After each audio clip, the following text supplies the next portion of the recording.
네, 안녕하세요. 오늘은 유심 교체하는 방법에 대해서 이야기하겠습니다.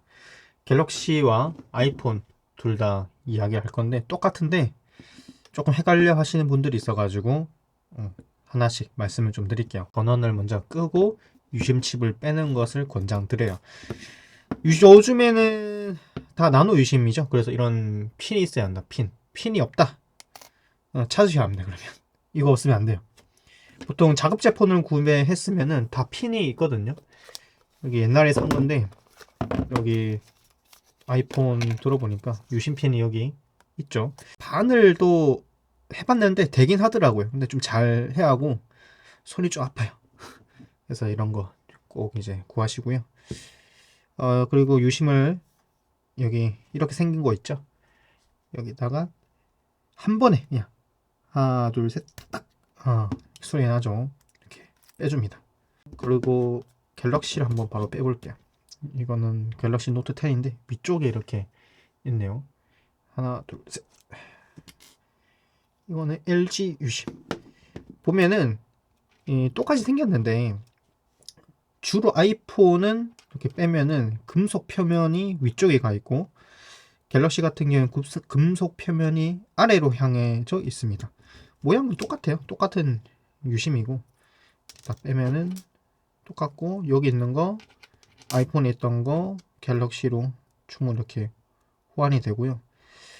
이 모양을 잘 찾아서 넣으시면 됩니다. 이게 반대로 넣거나 어떻게 이상하게 넣으면 안 들어가요. 그래서 모양을 잘 그냥 보시고 그냥 그대로 이렇게 넣으면 되는데 이거는 제가 실제로 사용하고 있는 거라 아이폰에 이렇게 넣어주고 갤럭시에도 이렇게 넣어주겠습니다. 넣어주고 그리고 전원을 켜고 두 번에서 세 번 정도는 껐다 켜줘야 합니다. 보통 두 번 정도.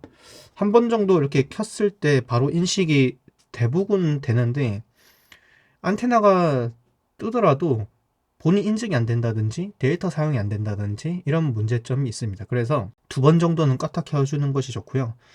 아이폰 같은 경우에는 비행기 모드를 껐다 켰다 이렇게 하면 인식이 된다고 하는데 실제로 돼요. 그런데 간혹 가다가 안테나 못 잡고 안테나 잡았는데 데이터 사용 안 되는 혹은 본인 인증이 안 되는 그런 문제들이 간혹 가다 있더라고요. 본인 핸드폰 같은 경우에는 뭐 2년이나 뭐 3년마다 한 번씩 바꾸기 때문에 그렇게 자주 유심을 교체 안 해봤을 거예요. 저 같은 경우에는 개통을 수천 개를 해봤습니다. 그러면서 많은 고객들 유심 교체를 해봤고 많은 데이터가 있다 보니까 비행기 보드를 했을 때 유심 인식이 안 되는 그런 경우들을 꽤 많이 봐서 이왕이면은 그냥 전원을 껐다 켜는 게 훨씬 더 도움이 되기 때문에 이렇게 말씀드리는 거고요. 그리고 LG 같은 경우에는 정말 재밌게도 와이파이를 켠 상태에서 유심을 인식하면은 인식을 못하는 경우가 간혹 가다가 생깁니다. 두 번 정도 껐다 켰는데 인식이 안 될 수 있거든요. 그런 경우에는 계속해서 휴대폰 전원을 껐다 켰다 하지 마시고요. 해당 고객센터를 통해서 기기 등록을 하시기 바랍니다.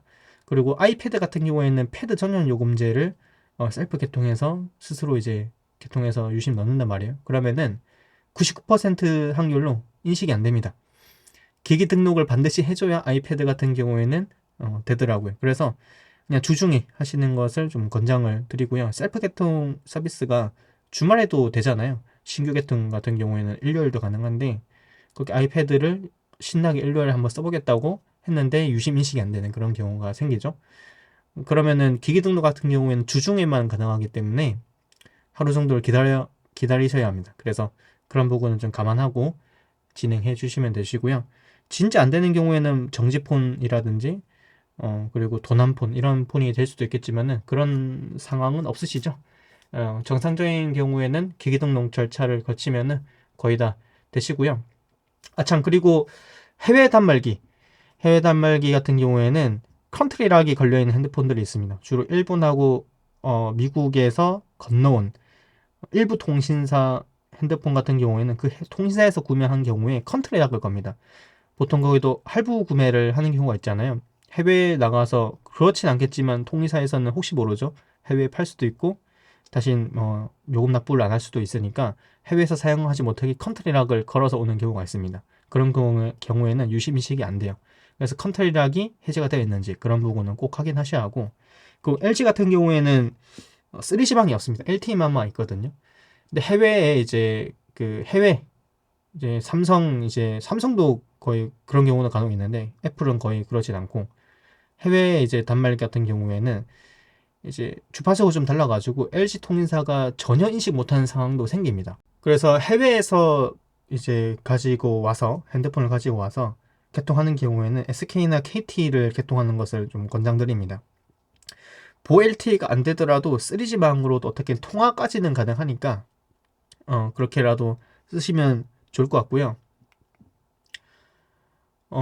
어떻게든 뭔가 통신사를 통해서 등록 절차를 거치면은 되는 경우도 있는데 진짜 안 되는 경우가 있습니다. 그래서 KT나 SK 같은 통신사를 해외 단말기 같은 경우에 이용하면 좋고, 아이폰은 뭐 거의 그 최신 아이폰 같은 경우는 되니까 부담 없이 LG 플러스 이용하셔도 무방하실 것 같습니다. 네, 지금까지 그 유심 인식에 대해서 말씀을 좀 드렸고요. 궁금한 점은 댓글이나 혹은 이제 카카오톡에 위시 모바일 검색하셔가지고 문의 주시면 친절하게 답변 드리도록 하겠습니다. 감사합니다.